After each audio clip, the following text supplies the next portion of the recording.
Sometimes a box is not just a box, and sometimes a desk has been waiting for years. This is the story of something left behind in a quiet town, something never meant to be opened, a silence that watches, a presence that remembers, and a man who didn't come looking for answers but found the one thing that couldn't forget him. Some boxers don't wait to be opened.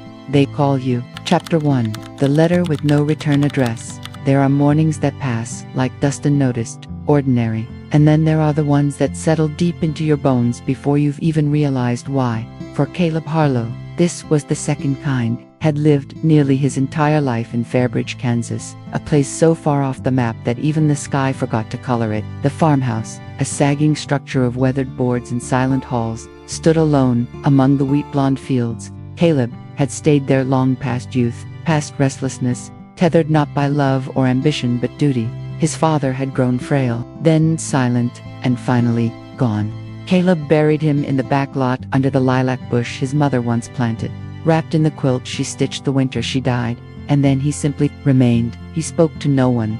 The phone hadn't rung in years. He read old books with cracked spines, listened to the radio when it still worked, and watched the seasons come and go as if they were just different shades of the same silence. That morning, the fog lay thick outside his kitchen window, curling like pale smoke around the dying grass and the old barbed wire fence. The world looked as if it had paused, and maybe it had. Something caught his eye, barely a shape at first, like a darker smudge in the milk-colored fog. The mailbox. It had been years since anyone used it. The red flag had long rusted in place, the hinges squealing even in the lightest breeze. He would have ignored its should have, but there was a feeling, a hush that wasn't just quiet but expectant. He left the coffee pot on and stepped outside. The porch groaned beneath his boots, each footstep startling in the stillness. The fog hugged the fields like a shroud.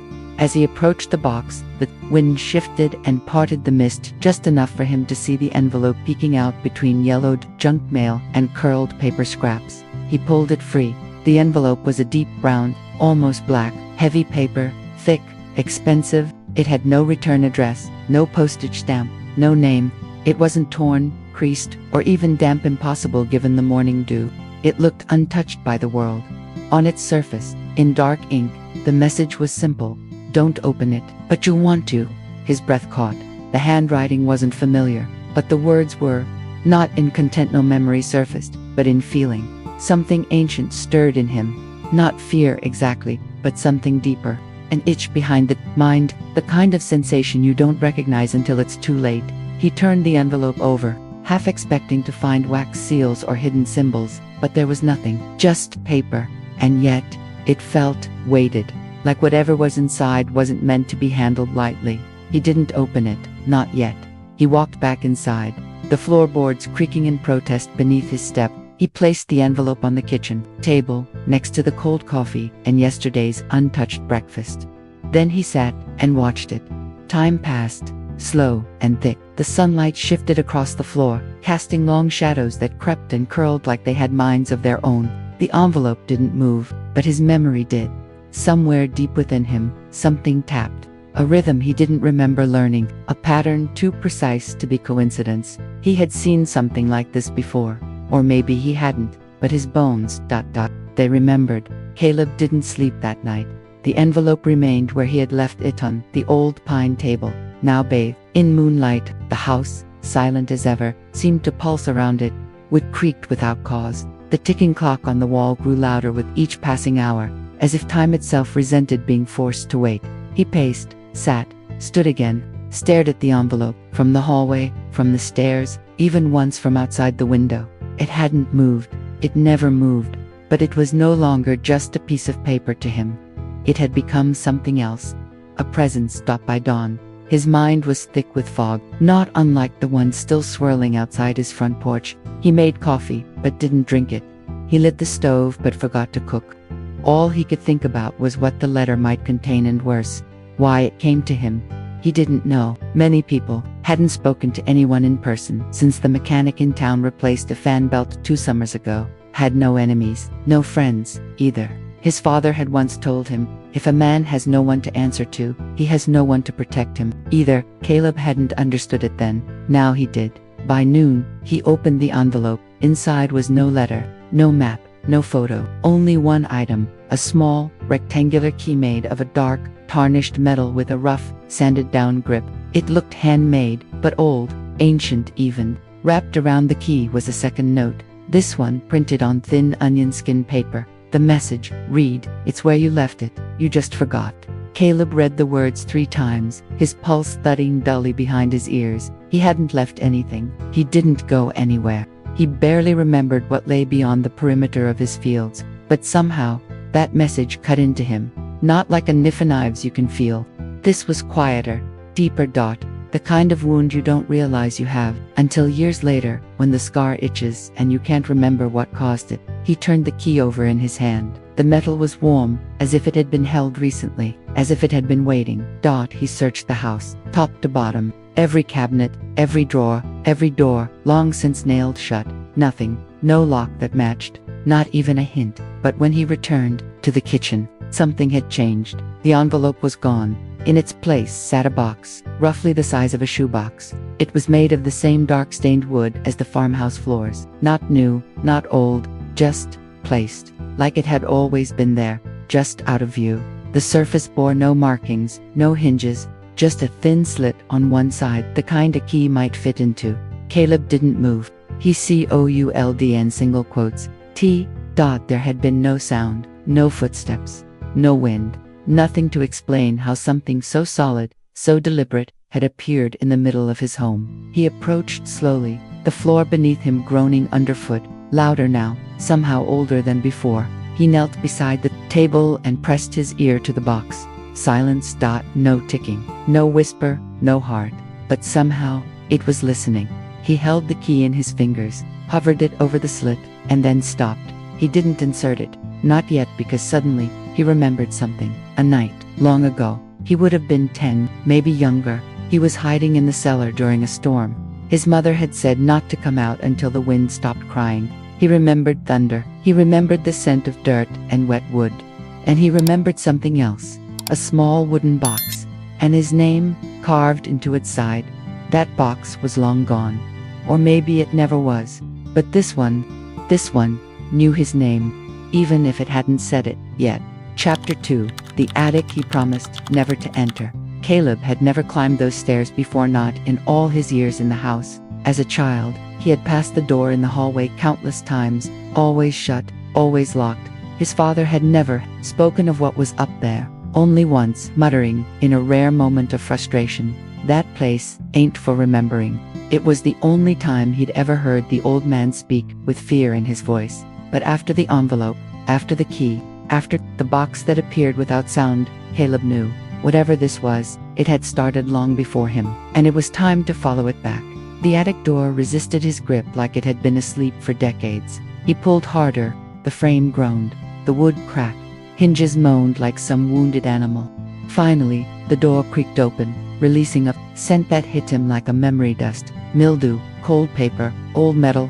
He stared up the narrow staircase, swallowed in gloom. It was colder there, noticeably colder, like the air hadn't moved in years. Each step he took felt like descending rather than climbing. The wood beneath his boots groaned in warning. Cobwebs clung to his shoulders, threads catching in his hair like whispering fingers trying to hold him back. But he kept going. When he reached the attic, he stopped at the threshold. It was still, not empty. In fact, it was packed, boxes stacked high, old trunks lined against the walls, lamps with crooked necks and stained shades. The air was thick with the past. Each object hummed with its own quiet weight. A child's rocking horse rested against an armoire covered in a yellowing tarp. A radio from the 1960s blinked faintly, despite not being plugged in. His mother's wedding dress, sealed in a garment bag, hung like a ghost near the eaves, but all of it faded when he saw the desk. A heavy oak writing desk stood in the very center of the room, like it had been waiting for decades to be noticed. And on it, perfectly centered, catching what little light filtered through the attic's lone window, was a box. It was black, unmarked, except for a single inscription, golden letters etched with surgical precision, "Do not open." The phrase didn't shout, it whispered, and that made it worse. Caleb stepped forward, heart hammering in his throat. He didn't touch it, not yet. because somehow he remembered this box, not its shape, not its color, but the feeling of it, like something unfinished in his blood, like it had once belonged to him, before he was ever born. He reached toward the box, but his hand stopped midair. Not from fear, from reverence. The box was flawless deep black, the kind of black that seemed to swallow the light around it. The gold lettering didn't reflect, it glowed, faintly, as if it were alive with some dim, internal memory. He sat down at the desk. The chair creaked beneath him, as if remembering someone else's weight, perhaps his father's, or maybe his grandfather's. The attic felt denser now, not darker, just heavier, like a library of invisible pages had fallen around him, and he'd suddenly been asked to read them all at once. He leaned closer. There was no keyhole, no latch, no visible seam, yet he knew it could open. The warning was not practical. It was a test, a dare. His fingers hovered above the surface. Then, without reason, he whispered aloud, "I wasn't supposed to find you yet." The box made no sound, but the air shifted. A paper on the far side of the attic slipped from a shelf and drifted to the floor without cause. The light in the radio blinked out. Something in the walls ticked once and fell silent. Caleb held his breath. The voice in his memory spoke again. His father's voice. "That place ain't for remembering." But that was wrong. This place was memory, all of it, sealed and waiting, preserved in dust and dark. His hands trembled. He stood up, circled the desk, searching for clues, some indication this box was placed here by human hands, but there were none. No fingerprints, no dust beneath it, not even a scratch on the desk's surface where the legs met wood. The box didn't arrive. It appeared. He backed away slowly. He wasn't ready. Not yet. He turned to leave, but the attic door had closed. And at that moment he realized something that chilled him far deeper than the cold air ever could. He wasn't alone up here. Something else had been waiting. Not for him to open the box, but for him to remember why he never should. Chapter 3. The Woman from the Roadside Diner. Caleb drove without knowing where he was going. The roads stretched ahead like memory itself, long, cracked, familiar only in the way forgotten songs are. The Chevy's engine hummed like it had something to confess, and the radio stayed silent by choice, not by fault. He hadn't touched it since 1989. He hadn't been out this far in years. The old highway bent east through Kansas, fields left fallow, littered with rusting mailboxes and skeletal barns, and then, like a ghost conjured from exhaust smoke and failing headlights, he saw it, Mona's Diner. It shouldn't have still been standing. The place had gone dark after the fire in '92. People stopped coming. Then people stopped asking. And finally, the world just moved around it. Caleb had passed it hundreds of times before, always from a distance, always with unease. But tonight, the neon was on dot, not flickering. Glowing dot, blue and red stripes buzzed along the windows like veins lit from inside. The sign still read Mona's in cursive glass tubing, even though Mona had been dead a long time. A single pickup truck was parked crooked in the gravel lot. He pulled in beside it. The bell above the door jingled as he stepped inside. The sound stabbed through him, not just loud, but precise, like a pin striking bone. The diner looked almost identical to how he remembered it in '85. Checkered floors, cracked red leather booths, a long chrome counter with half-lit cake displays, and a spinning fan that never pushed any air. And there, sitting like a chapter torn from the middle of his life, was Evelyn. She didn't look surprised. She was older now. Yes, her auburn hair was streaked with gray, pulled back loosely, and her eyes, those eyes still held the weight of seeing too much and saying too little. Her lipstick was faded, her nails chipped, her blouse too elegant for a place like this, but she wore it like armor. She sipped from a chipped mug and nodded toward the seat beside her. "You look like someone who finally opened the attic," she said, before he even sat down. He paused, didn't move. "Evelyn."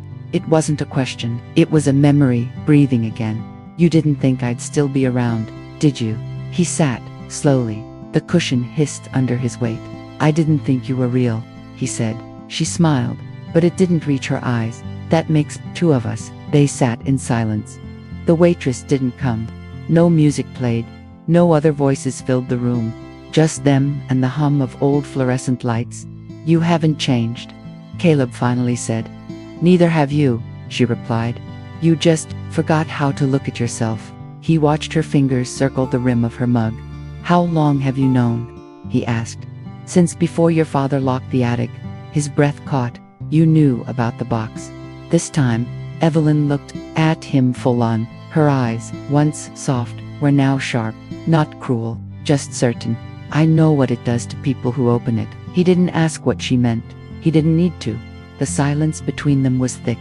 Not with tension, but with the kind of history that only two people can share without words. It hung in the air like the dust on forgotten shelves, unspoken and impossible to clean away. I didn't open it, he said quietly. No, she said, taking another sip, but you wanted to. He didn't argue. Because she was right. What happens if I do? He asked. She laughed once, short and dry. It depends on whether it still remembers you. He stared at her. What are you talking about? She leaned. In the box doesn't belong to you. It never did. It's older than this town, than Kansas, than anything you've been told. But your family or father, and his father before him were tasked with keeping it unopened. It doesn't want to be opened, but it wants you to want it. He felt a chill behind his ribs, like something just touched his spine. So it's alive. She shook her head. Not alive. Not dead either. It's a mirror with a memory. If you open it, it won't kill you, but it'll change you. Into what? She didn't answer. Why are you telling me this now? He whispered.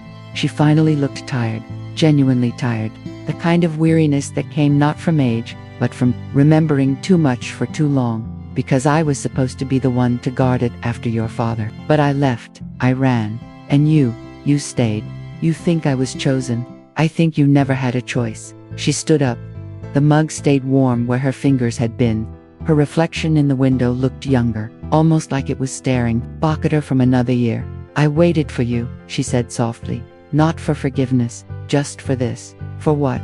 To say goodbye, and to warn you, the box doesn't just wait, it remembers. Then she was gone. Out the door. No jingle of the bell this time. No footsteps, just emptiness where a memory had sat. Caleb remained at the counter. The lights flickered once. The neon outside turned off, and in the reflection of the cake case just for a moment, he saw the box on the stool where Evelyn had been. Chapter 4, The Father's Handwriting. The attic was colder now, even though Caleb hadn't touched the box. Its presence shifted the air in ways he couldn't name, as if it had begun counting the moments between his heartbeats, as if it knew he'd come back. He hadn't meant to return so soon, but as he sat on the edge of the attic floor, staring at the desk with its worn legs and creaking wood, he saw something he hadn't noticed before. A journal, wedged beneath a stack of faded newspapers. The leather cover was cracked and dry, its edges curled like leaves in autumn. Dust clung to it in soft clumps, like time didn't want it disturbed. He reached for it, brushing the top gently. The moment his fingers touched the spine, something shifted in the silence. Not sound, not movement, just a hum, a hush, as if the house itself held its breath. He opened to the first page. No name, no date, just one sentence, scrawled in familiar, jittery pencil strokes. If you're reading this, I'm either dead or you're desperate. Caleb froze. He knew that handwriting. It was his father's, but not the tidy script used for grocery lists or notes left on the fridge. This was messier, unstable. Words pressed into the page so hard they cut grooves in the paper. Some letters trailed off as though written mid-thought. Others were underlined in trembling strokes. The box isn't ours, one line read. It belongs to what came before the land was fenced. Another entry, pages later. I was told never to speak of it, but writing is quieter. There were dozens of notes, some no more than a few frantic lines, others full paragraphs, all of them unmarked by time. No months, no years. As if Caleb's father didn't want the dates remembered, or perhaps he couldn't. One page stood out. Opened it once, not all the way, just enough to see it see me. That was enough to ruin everything. The handwriting faltered after that. The strokes grew uneven, slanted, almost like a different person had written the rest. You think you have a choice. You don't. It wakes when you do. Caleb leaned back, heart pounding. He didn't know what was more terrifying, that his father had once opened the box, or that he had chosen not to tell him. He turned the page again. There was a drawing, crude, hastily sketched in pencil, two interlocking circles with jagged lines between them. At first, it looked like nonsense, but as he stared, it began to resemble something. A map, a seal, a door. Underneath, a single sentence. It doesn't lock with metal. He flipped back to the earlier entries, searching for answers. The notes started to words curving around the edges of the page, lines overlapping, sentences repeating. I buried it, but it came back. You can't bury something that remembers being whole. You'll want to open it. That's how it begins. Caleb clenched the book shut.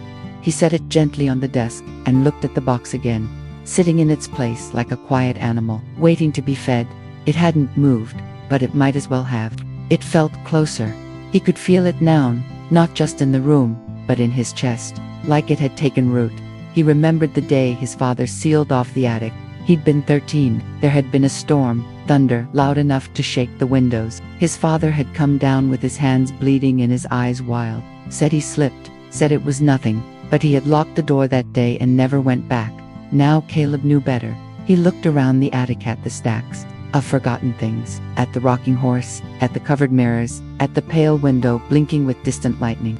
All of it watched, all of it waited. He turned back to the journal and opened to the last page. It was blank, but only at first. As he stared, faint words began to appear, like ink rising through paper soaked in memory. There will come a moment, not when you are ready, but when it is. Caleb stood up.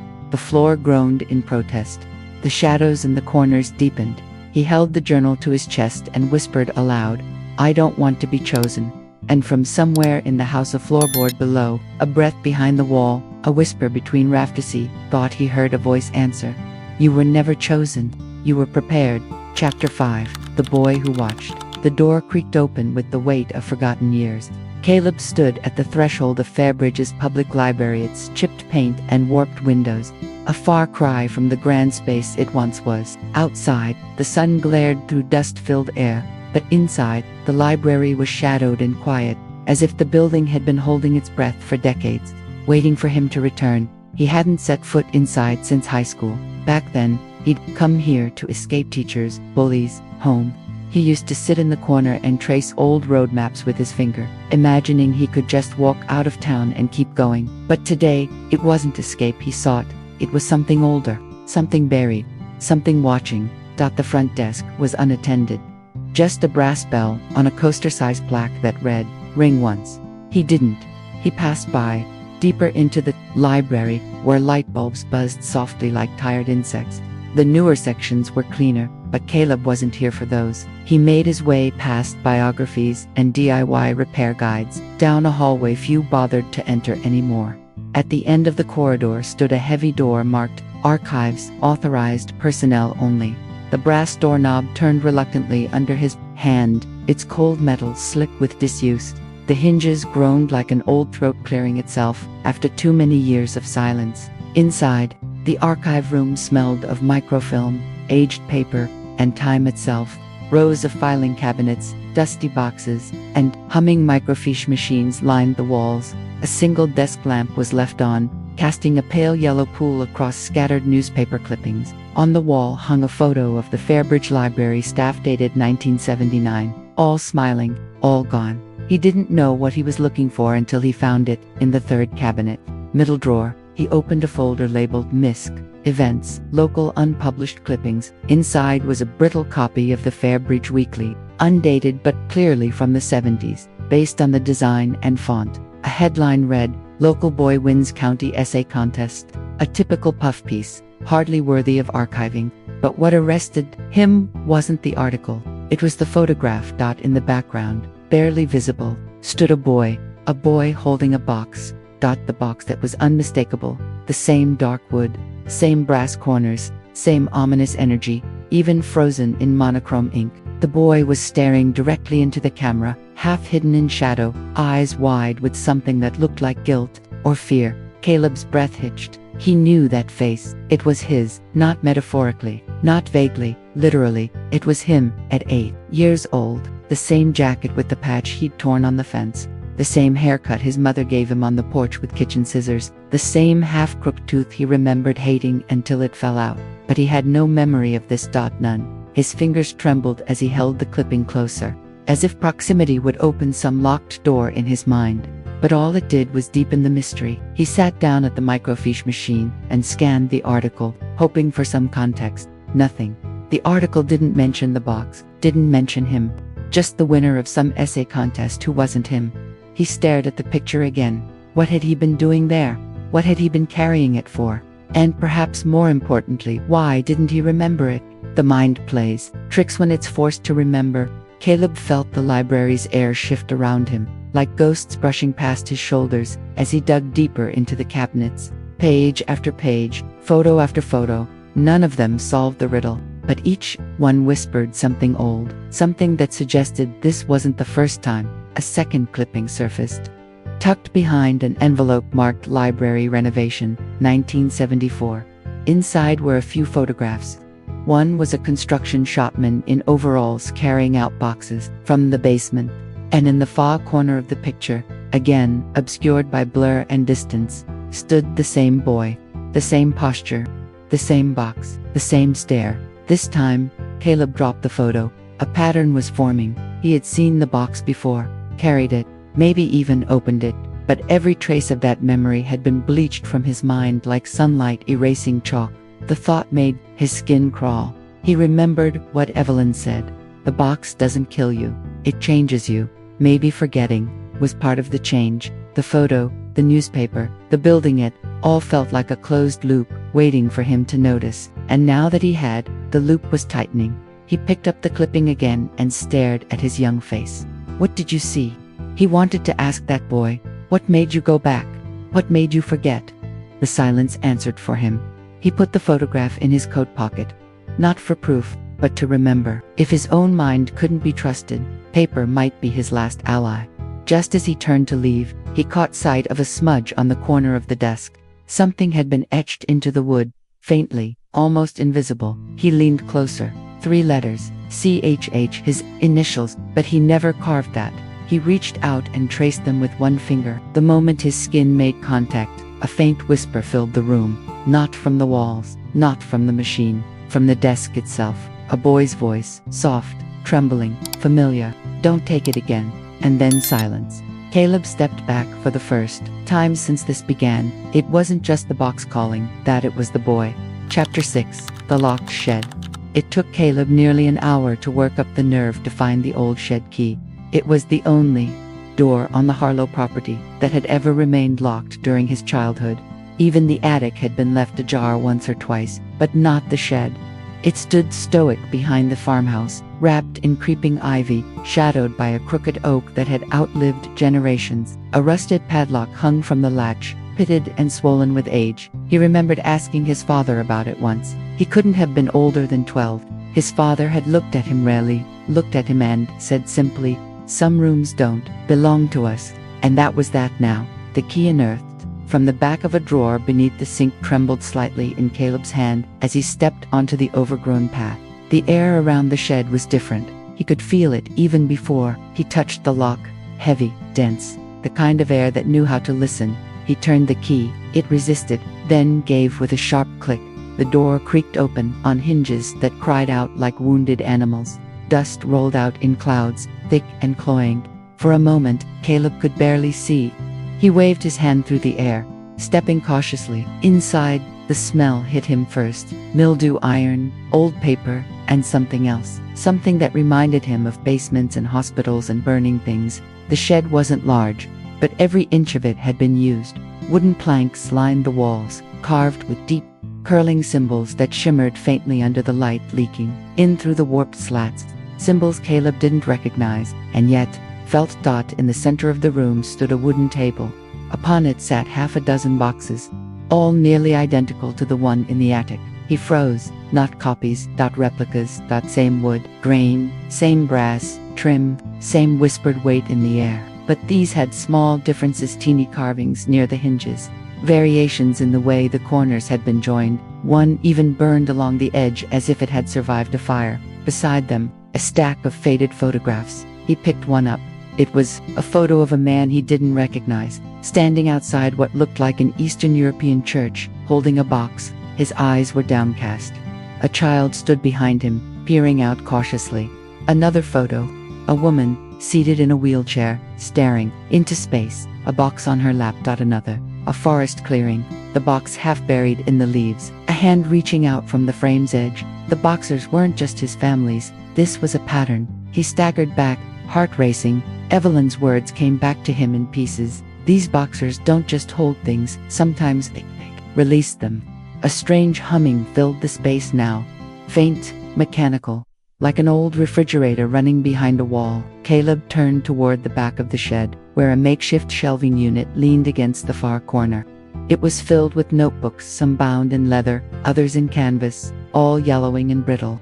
He pulled one down. The title had been written in large black ink. Transmission Log 18. Inside were records, pages and pages of observations, dates, names, and failures. Box 3, subject, did not return. Box 5, refuses to close. Smell persists. Box 6, burned contents. Voices remain. Some entries were redacted entirely, black lines, drawn over paragraphs. Others were smeared with something reddish-brown. Caleb wasn't sure if it was ink. He read on. They're not meant to be opened. They're meant to be kept closed. Not locked resisted. Locked things call louder. His hands began to sweat.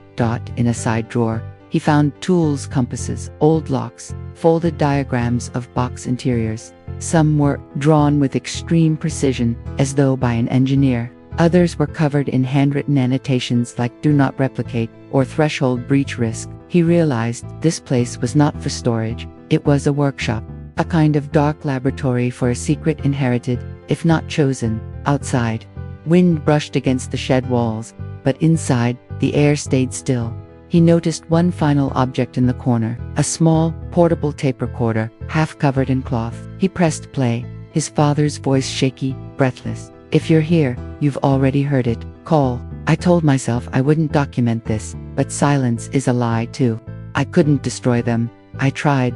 The heat only makes them speak louder, so I built others. Decoys, but it still knows. It always knows, and it's always listening. Click. The tape ended. Caleb stood in silence. This wasn't about one box. This was a system, a lineage, a quiet war against something old enough to forget its own name. He looked down at the replicas, then back to the carvings on the wall, and for the first time since finding the original box, Caleb realized he wasn't just part of the story. He was the continuation of it. Chapter 7, The Tape Recorder. The tape recorder sat on a high shelf in the living room, nestled behind a row of faded encyclopedias and forgotten paperbacks. Caleb only noticed it after shifting a photo frame, one of him and his father fishing at Raven Lake. The frame had always been tilted, slightly offset. He never questioned it until now. Behind it, coated in fine dust, was the cassette player. It was an old Panasonic model, beige plastic, slightly yellowed by age, the buttons still intact but sticky to the touch. It looked like it hadn't been touched in years. A blank, unlabeled tape sat already inside. No handwriting, no markings, just a whisper of something unspoken, waiting to be heard. Caleb hesitated. His hand hovered over the play button, fingertips trembling. He wasn't sure why. Perhaps it was the silence of the room, or the weight of his own breath, or maybe it was the sheer knowledge that whatever this tape held, it had been waiting for him. He pressed it. A whir, a pop, and then his father's voice. Caleb. A pause, a breath, ragged, like someone trying to hold themselves together. "If you're hearing this, then I failed. I didn't want to leave you this way. I didn't want you to carry it." Static flickered between the words. Not digital noise, but analog decay. Age, as if the tape had been rewound and replayed too many times. "You've found the box, haven't you? Maybe more than one. I prayed you wouldn't. I prayed the ground would take it. But prayer doesn't silence what's buried." Caleb leaned closer. "That box, it doesn't belong to this family. It doesn't belong to this town.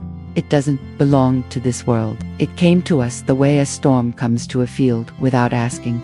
A heavy exhale, and we tried to contain it. We tried to lie to it, but lies are like kindling. Eventually, they burn. Caleb paused the tape. He needed a breath. The voice wasn't just haunted. It was haunted by familiarity. That cadence, that weariness, the way his father used to talk after a long day in the fields, except now, it wasn't exhaustion. It was fear, and it was old. He hit play again. "There's something you should know about me, Caleb. Something I never wanted to admit, even to myself. That box didn't just arrive. I brought it here." The words sliced through the room like winter wind. "I was young, thought I could handle it, thought I could make it answer questions I didn't know how to ask. I was wrong. And your mother saw it first." The voice cracked. "She heard it whisper before I did. I told her she was tired, told her she needed rest. But she knew, that's why she left the room that night and never came back the same." Caleb felt his jaw tighten. His mother's decline had been fast, unexplained. Her presence faded like color draining from a photograph. And his father had always claimed it was grief, nothing more. "When you were little, you used to draw that symbol, the one from the attic, without ever seeing it. You carved it into the swing set post once. I scrubbed it off. Not because I was angry. Because I was terrified." Caleb's hand went instinctively to his chest. He remembered that post. He remembered carving something, thinking it was just swirls and curls, a shape he had seen in a dream. "I kept telling myself you didn't know, that the box hadn't touched you. But it doesn't need permission. It just needs time." A soft sound on the tape. A creak. Maybe a chair. Then the voice grew closer. "Caleb, don't open it again. Don't try to outsmart it. You don't win with it. You just keep it contained. You become the wall." Then, quieter. "And if you're hearing this, maybe it's already too late." Silence. And then, faintly, something else. Not his father's voice. A different voice. Higher, harsher, whispered from inside the machine itself. "You opened it once already." Caleb hit stop. The room was dead quiet. His breath came fast and shallow. He yanked the tape out, holding it in his palm like something hot. For a long moment, he stared at the machine, and then he dropped the tape on the floor and crushed it under his boot. But even as the plastic cracked and the ribbon spilled out like entrails, he knew what it had said was true. He had already opened it, and now it was awake. Chapter 8. The Stranger in the Mirror. The storm had rolled in fast that evening. Thunder hummed low behind the hills, the kind that sounded less like weather and more like a warning. Caleb couldn't sleep. He hadn't truly rested in weeks, not since the box, not since the tape, not since the words that refused to leave his ears. He walked barefoot down the hall, the creaking floorboards complaining with every step. The house, always quiet now, seemed to listen with a new kind of intent. Shadows clung to the corners, and the old walls felt somehow tighter. The bathroom was at the end of the hall, just beside the back staircase. It hadn't changed since his childhood: white tile with cracks like riverbeds, a cabinet of expired medicine bottles, and a mirror that had always felt a little too large for the room. Caleb flipped on the light. A single bulb above the mirror buzzed to life, casting a pale yellow glow. He leaned in to splash water on his face, hoping to shock away the thoughts that clung like cobwebs. As he looked up to wipe his face with a towel, he froze. His reflection was smiling, but he wasn't. For a breathless second, the image in the mirror grinned back at him, a thin, sharp smile that didn't reach the eyes that were darker than his, deeper. He spun around. The room was empty. He faced the mirror. Again, his reflection now matched his movements, neutral, tired, still. He reached out and touched the glass. It was cold. Too cold. A whisper slithered through the crack beneath the door. One word, drawn out, as though the syllables had to be forced into the world. Closer. Caleb stepped back. The air thickened. The light above the mirror flickered once, twice, then held steady. He stared hard into the reflection, trying to rationalize it. Fatigue, paranoia, psychological projections. But deep in his chest, something ancient stirred, knowing that this wasn't just his reflection behaving badly. This was something else. Watching through him, he remembered Evelyn's words again, fragments now like broken glass. The box doesn't need to be open, it just needs to be near. The following night, he avoided mirrors, all of them, covered the one in his bedroom with an old flannel sheet, draped a towel over the one in the hallway, even unplugged the microwave for good measure. But avoidance didn't bring peace. It brought expectation. The house changed. Doors shifted slightly open when he remembered closing them. Objects moved an inch or two from where he placed them. The air carried a hum just beyond hearing, like an electric current beneath reality's skin. On the third night, the mirror called again. He hadn't meant to go into the bathroom. He only meant to check the plumbing. Something was rattling behind the walls, but when he stepped inside, the door swung shut behind him with a gentle but deliberate click. The mirror had uncovered itself. He didn't know how. And this time, his reflection didn't wait. It moved first. Caleb watched in frozen disbelief as the man in the mirror cocked his head just slightly and raised a hand. He didn't move, but his reflection waved. Slowly, Caleb backed toward the door, but the knob wouldn't turn, not even a budge. The reflection grinned wider, its lips parted, but the sound didn't come from the mirror. It came from the walls. "You're already inside." The lights snapped off. Caleb stood in darkness, breathing hard, heart thudding against his ribs like fists on a locked door. He remembered something, then something from when he was 10. His mother had taken down all the mirrors in the house for a week, said they were letting things through, said he'd been talking in his sleep, that he'd spoken in voices. He hadn't believed her then. He did now. Suddenly, the door creaked open on its own. Light from the hallway spilled into the bathroom like a lifeline. He stepped backward out of the room, never taking his eyes off the mirror. The reflection remained, standing still, neutral, watching. Caleb pulled the door shut and nailed it closed. Every mirror in the house went next, smashed, covered, banished. But he knew it didn't need glass to watch anymore. The box had already begun to unravel things. Reality, identity, memory. What had once been just a reflection was now something with presence, and it knew his face. Chapter 9: The Girl in the Field. The first light of morning crept across the sky like a cautious whisper, turning the tips of the cornstalks gold. Caleb stood at the back porch, nursing a mug of coffee he hadn't tasted. The silence of the land was thick and slow, disturbed only by the rhythmic rustle of wind weaving through the tall fields. He, squinted, out beyond the tree line. Just before the corn swallowed the horizon, something shifted. A figure. At first, it looked like nothing more than a trick of the mist sunlight bending over dew. But as the wind picked up, he saw it more clearly. A girl, young, barefoot. Her long white dress fluttered in the breeze, like paper in a storm. She stood perfectly still, between two rows of corn, not moving, not hiding, just waiting. Caleb's heart climbed into his throat. He left the coffee steaming on the porch rail and walked out, boots crunching over dry dirt, pushing past the stalks until the air felt close and green and whispering. But by the time he reached the spot, she was gone. In her place sat a box, identical to his, wooden, worn, dark edges smoothed by time. But unlike his, this one bore something else, something immediate and horrifying. A word, scrawled across the lid, in a substance that clung to the grooves like it had been carved and bled into bending. He dropped to his knees. The air around the box felt colder, thicker, like the sky had drawn in a breath and forgotten how to exhale. He didn't touch it, not yet. Instead, he looked up, scanned the field. Nothing, no footprints, no dress, swaying between the stalks. But somehow, he knew she was still watching. He brought the box into the shed. Not the attic, not the house, the shed. It was the only place now that felt neutral, like a quarantine zone for meaning, under the same dangling bowl. He examined it side by side with his own. The construction was identical, the wood the same age, even the nails, worn smooth by time, mirrored each other. Only the writing differed.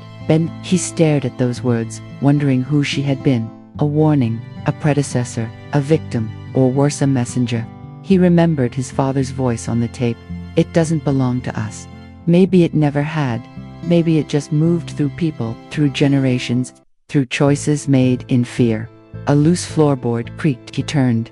The shed door remained shut, but when he looked back, there was a shape in the corner. Not a figure, not yet, but the impression of one. The outline of a girl drawn in light and dust. He stood slowly.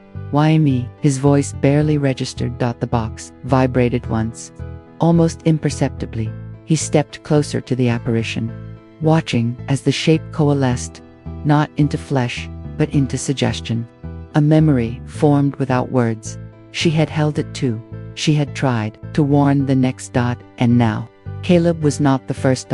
There had been others, fields before his, voices before his, screams perhaps, too soft to echo beyond their time. He knelt before the box again, not to open it, but to understand it, and beneath the lid, between the wood grain and dried markings, he noticed a second set of words, faint and small like an afterthought. "You'll be next." He didn't run, he didn't scream, he just sat there, staring between the two boxes, surrounded by the hum of a presence growing bolder by the minute, because now he knew the girl hadn't come to haunt him. She had come to pass the burden. Chapter 10. The Postmaster's Secret. The bell above the post office door jingled with a sound to light, for what Caleb carried inside his body, his questions, and the name of a man who hadn't been spoken of in years. The Fairbridge post office hadn't changed since 1964. Old brass slots labeled with last names, faded stamps pinned behind a glass case, a dusty American flag drooping from the far corner. It smelled like paper, ink, and time that had chosen not to pass. Behind the counter sat Mr. Dean, 83 years old, thin as a rail. His hands shook now even when they didn't move. He was the kind of man who remembered details no one asked for. License plates from the perfume of a woman he once loved, the exact tone of a whistle carried on October wind. But today, his memory was sharp for different reasons. "You look just like him," he said, squinting. Caleb furrowed his brow. "Like who?" Dean hesitated. "The man I gave that box to 30 years ago. I remember it like it was yesterday, because after that day, I never saw him again." A long silence passed between them. Caleb leaned in, his voice low. "What was his name?" Mr. Dean shook his head. "Didn't give one, just showed a badge. Said he worked for the government, but I could tell he was lying. You don't forget a box like that. The feel of it. Wait, it didn't belong in the world." Caleb felt a cold bead of sweat slide down his spine. Mr. Dean stood slowly, walked toward a cabinet behind him, and pulled out a yellowing folder. Inside was a carbon copy of a delivery slip with no recipient name, but it had a return address, Dean said, placing the slip on the counter. Caleb leaned forward. The line read, "Held in trust until claimed." His breath caught. Dean's voice trembled. "I never told anyone. People would have called me mad. Maybe they still should." Caleb looked him in the eye. "Why are you telling me now?" "Because," Dean whispered, "you're the last one who'll ask." Caleb followed Dean to the back room, a dusty archive of forgotten letters and mail sacks stiff with age. The postmaster opened a small drawer beneath the old registry desk. From within, he retrieved a second envelope, deep brown, no stamp, numbered, seal. "It came back," Dean murmured. "Returned to sender, but no sender exists." He handed it to Caleb.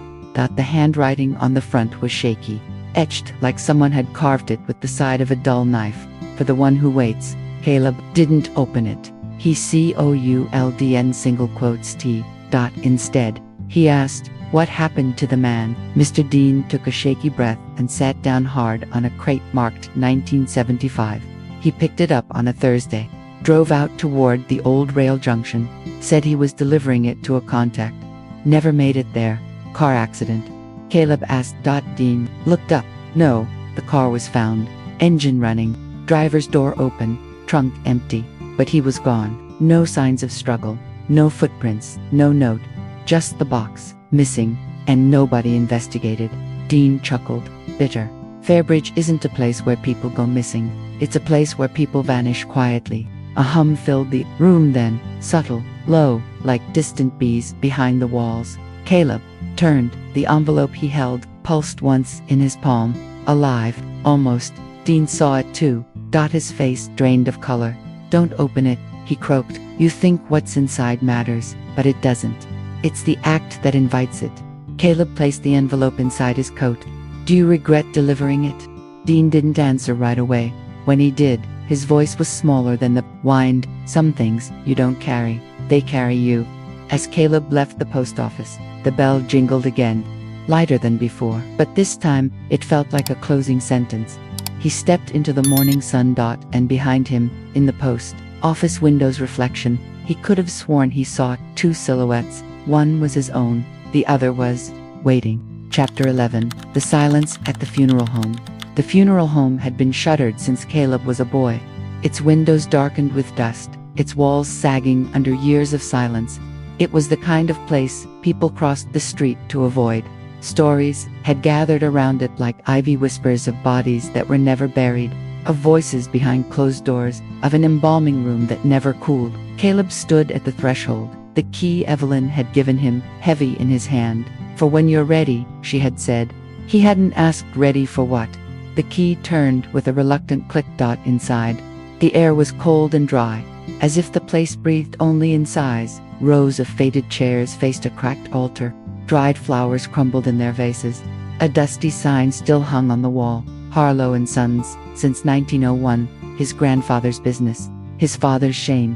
He moved through the chapel slowly, boots echoing. When he reached the hallway leading to the preparation rooms, the light dimmed unnaturally. He flipped the switch. Nothing. The wiring had long since died. He used his flashlight. Down the corridor he found the mortuary suite. Everything was as it had been: metal tables, tanks of fluid, open drawers. In the far corner, behind a cracked partition, was a tall, narrow cabinet he didn't remember. The handle was rusted shut. He pried it open with the back of his knife. It groaned. Inside sat a single coffin, polished mahogany, aged but immaculate, velvet lining, and on that lining, placed precisely in the center like an offering, was a familiar shape, a box, black, angular, ancient. A note had been pinned to its front, handwritten in a jagged scrawl. "Open it, and it will take your name." Caleb's breath clouded in the air. He leaned closer, and in that moment, the silence of the room broke, not with a bang, not with movement, but with a whisper. His name, faint, delicate, but unmistakable. "Caleb." He turned. No one. Just the coffin, just the box, just the echo of something old remembering his shape. Caleb didn't touch the box, not yet. He circled the room, searching for clues. The cabinet's lower shelf held brittle funeral logs and receipts yellowed with age. One entry stood out: delivery. No body, empty casket. Witness, N.A. Signature, C.H. His initials. But the date was wrong. It was from 2 years before he was born. He stepped back. The air grew heavier. Time seemed to slur. He opened a side drawer and found a worn photograph. His grandfather, standing beside that same coffin, his eyes hollow, one hand resting on the box. On the back was written, "It comes for the last of us." The whisper came again, closer this time. "Caleb." He grabbed the flashlight, scanned the walls, every surface, every inch of plaster bore names. Dozens, hundreds, written in different hands, different inks, names scratched into wood, burned into corners. All of them first names, all of them incomplete. He looked back at the box. Was this what Evelyn meant when she said some boxers release things? Did it take names, identities?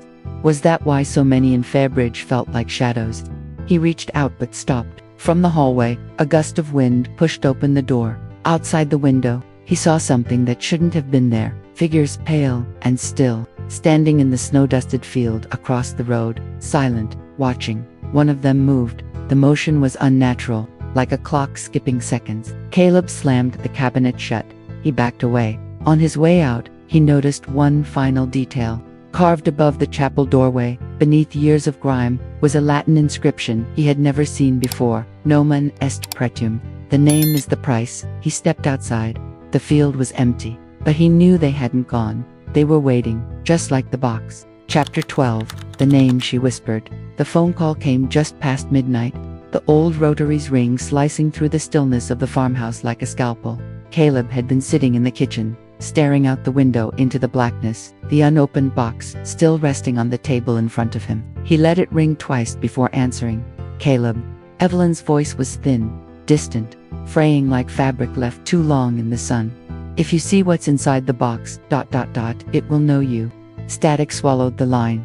He spoke her name, again and again, but she was gone. The next morning, he drove to her house on the far edge of Fairbridge. The road was quiet, and the fields on either side stretched endlessly under a colorless sky. When he pulled up to her porch, something was wrong. The door hung slightly open. Inside, the air was wrong. Not foul, not cold, just hollow. As if someone had taken everything that made a place alive and carried it out in handfuls. The lights were off. The furniture sat exactly where it always had. Her coat was still hanging by the door. A single mug of tea rested, half drunk, on the table. Nothing broken. No signs of a struggle. And yet it felt like she had vanished, mid-dash, in the living room. He found the phone off the hook, the coiled cord stretched taut across the floor. The silence on the other end was a weight, thick and present.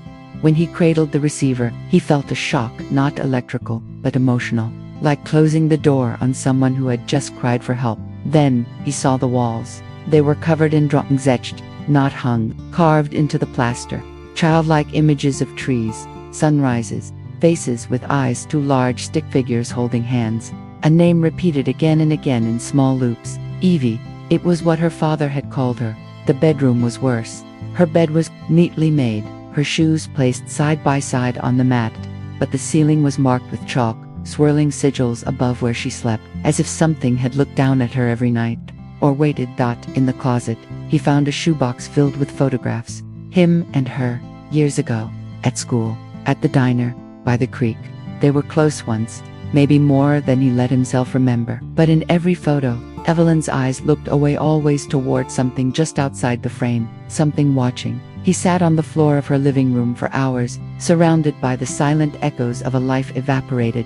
Outside, the wind picked up, tree branches tapped the windows like knuckles. Then he heard it, a whisper, from upstairs. His breath caught in his throat. He stood slowly, the floor creaking beneath him, and climbed the steps one by one. At the top was a hallway lined with childhood drawings drawn directly on the wallpaper, as though no adult had ever told her to stop. Most were faded, but one was fresh, a depiction of the box. And beside it, a small figure, her as a child, reaching toward it. He stepped into her childhood bedroom. It was untouched by time. The bed was small, covered in a patchwork quilt. Stuffed animals lined the shelves, and in the middle of the floor was a message, written in chalk. It knows your name now. Behind him, a soft sound, breath. He turned. No one.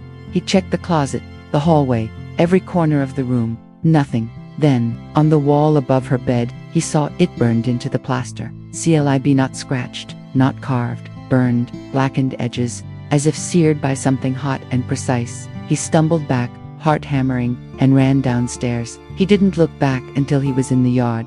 The house looming behind him like a corpse propped up to smile, and in one of the upstairs windows, a shape moved, brief, subtle. Watching. That night, back at the farmhouse, he tried to sleep, but every time he closed his eyes, he saw her face, Evelyn, but not as he remembered, paler, eyes wide, lips moving but making no sound. At 3:17 a.m., the phone rang again. He answered. Silence, then a whisper. I told you, Caleb. He didn't recognize it. The voice. Chapter 13. The box opens itself. The wind had died by the time Caleb settled into the armchair across from the kitchen table, the box sitting in silence before him. Midnight had passed, and the world had entered that sacred hour where time felt suspended, where even breath dared not echo. He had lit no lamps, relying only on the pale gleam of the moon spilling through the window like a hesitant witness. It was then, without sound, without motion, that the box shifted. He didn't see it open. One moment it was sealed. The next, the lid had risen, tilted back gently, as if moved by invisible fingers long practiced in reverence. Caleb stared, unblinking. He expected something to leap from it, light, darkness, noise, blood. But nothing came, nothing but stillness. Inside, a single object lay at the center. A note. It was written in the same looping, erratic handwriting from the journal he'd found weeks earlier. Accept the unseen. He didn't touch it. COULDN single quotes did something about the words pinned him in place. They weren't a suggestion. They were a command. That night, sleep was not something he fell into. It claimed him, dragged him into a different geography of thought. He woke within the dream, not groggy, not panicked, but aware. He was inside the box, but it wasn't a box. It was an endless chamber of wooden walls, oak by the smell, warm and damp, as though the space had been sealed for centuries. The wood breathed. It flexed slightly. There were no doors, no corners, only walls that seemed to fold into each other like the inside of a memory. He called out. His voice echoed back to him, not delayed, but slightly altered, as though someone was mimicking him from a distance. And then the scent, a mix of ancient timber, waterlogged earth, and something sharp, acidic, like the edge of grief. He pressed his hand against one wall. It was warm, pulsing. He awoke gasping, the smell still in his nostrils. The box was closed again, but the note was gone. For the next few days, the dreams continued. Each time, the room inside the box grew. Once, he saw shelves appear filled with objects he recognized from his own past. A toy sheriff's badge, his father's lighter, Evelyn's school notebook. Things long lost, misplaced, forgotten. Another night, there was someone else in the room. He couldn't see their face, only a shadow standing still at the far end, hands at their side, breathing slowly. When he approached, they moved back, not fleeing, but maintaining distance. He felt they were studying him, and in every dream, that scent lingered stronger. The walls started whispering, not with words, but with reminders, flashes of things he had done, things he had left undone, moments of silence when he should have spoken, places he ran from. By the fifth night, the dream had changed entirely. Now the box was inside him. He could feel it beneath his ribs, behind his eyes, as if the container had inverted, as if the line between subject and object had blurred, and he had become the vessel. He stopped sleeping, not because he feared the dreams, but because he feared waking, because in the waking world, he now saw glimpses, out of the corners of his eyes, in reflections, people he hadn't thought of in decades, places that should not exist. He'd glance down a hallway and see the cornfield from his youth. He'd close a cupboard and see Evelyn's childhood drawings reflected in the glass. He began marking his own arms, drawing sigils like the ones in the shed, trying to tether himself. But even that was a guess, because now he understood something. The box had never wanted to be opened, that it wanted to open you. Chapter 14. The Town That Knew. It began with a knock, light, slow, deliberate. Caleb opened the door to find Mrs. Whitmore, who'd once taught fifth-grade history, standing on his porch. She didn't speak. Her hands clutched a candle. Her eyes, clouded by age, searched his face and stopped just above his shoulder, as if something stood behind him. He didn't ask why she was there. Somehow, he already knew. The next night, two more came. Mr. Lyle, the retired butcher, and Mrs. Holloway, who'd run the bookshop before it burned down in '83. They stood in silence at the edge of his gravel driveway, holding candles like they were attending a funeral they'd known was coming by the end of the week. Almost a dozen had shown up. No one brought casseroles, no one offered words of comfort. They just came, eyes heavy with a weight older than any of them, and left, just as silently. The entire town seemed to turn toward him, not with hostility, but with recognition, like they'd seen his kind before. He began to notice it in the grocery store. The man behind the counter stopped asking how his day was. The boy who used to bag his produce wouldn't meet his gaze. At church, the pastor hesitated a second too long when passing him the hymnal. One afternoon, he drove past the elementary school and saw a chalk drawing on the sidewalk. A child, stick figure thin, holding a box. Around him, people stood in a circle, their heads all turned away. He paused, he stared, and he understood. They all knew he wasn't the first. That evening, he sat on his front porch as dusk painted the sky in hues of dying flame. From the end of the road, shadows approached, slow, even steps crunching the gravel. Elderly figures, wrapped in cardigans and worn hats, formed a crescent at the edge of his property line. They didn't cross, they didn't speak. Some held candles, others held nothing but memory. Caleb stood, his hands trembling, not from fear but from inevitability. These people, neighbors, teachers, strangers, had all carried the weight once. Or they knew someone who had. The silence between them was not emptiness, but reverence. A secret passed down not in words but in watching. He remembered something Evelyn had once said, in a tone so casual he'd almost missed the gravity. The box chooses, always has. It's not about worth, it's about fit. He saw it now. He hadn't opened the box because he was curious. He'd opened it because the town needed someone too. They always needed someone. He stepped off the porch, walked until he reached the center of their silent formation, and said, "How long has it been?" Mrs. Whitmore finally spoke, since before the town had a name. That night, the candles remained lit long after their bearers vanished into the dark. Caleb returned inside. The box was waiting. Chapter 15. The Desk That Remains. Years had passed. No one saw Caleb leave. No packed bags, no goodbyes, no sign of struggle or sound in the night. One morning, a neighbor noticed his truck was gone. The porch light had burned out. The town's silent watch ended as silently as it had begun. His farmhouse stood empty. The shutters groaned when the wind pressed against them. Ivy crept higher along the siding. Paint chipped in slow motion, season by season. The mailbox rusted shut. But the desk inside remained as it always had. The black box still sat there, centered with unsettling precision on the worn mahogany surface. This time, a new note had been placed on top in neat, capital letters. Next, number 1 entered the house not for years. Children dared each other to run up to the porch and knock, but none ever made it through the door. The town seemed to breathe a little easier, knowing the house was closed. But houses do not stay empty forever. Eventually, a young couple from the city moved in. tired of noise, searching for peace, lured by the low price and the romantic idea of rural quiet. They didn't ask too many questions. They never met Caleb. They painted the walls, ripped out the carpeting, brought in modern furniture and old dreams, until one morning, early spring, frost still clinging to the edges of the windows, the woman went into the study to write. And found the box. It hadn't been there the night before. She was certain. The desk had been bare, yet now it sat as though it had always belonged, not dusty, not out of place, but perfectly centered, perfectly present. She read the note. Next, she called her husband.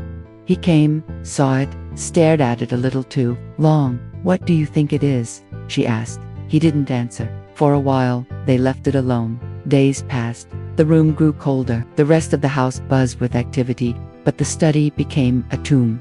They stopped going in, until one evening, the husband stood at the threshold again, drawn by a noise, or a smell, or a memory he didn't know he had. The box called. In the distance, thunder murmured. A low sound, more like a voice than a storm. He took one step inside. The note fluttered to the ground. Outside, far beyond the porch, someone was already watching. And so it begins again.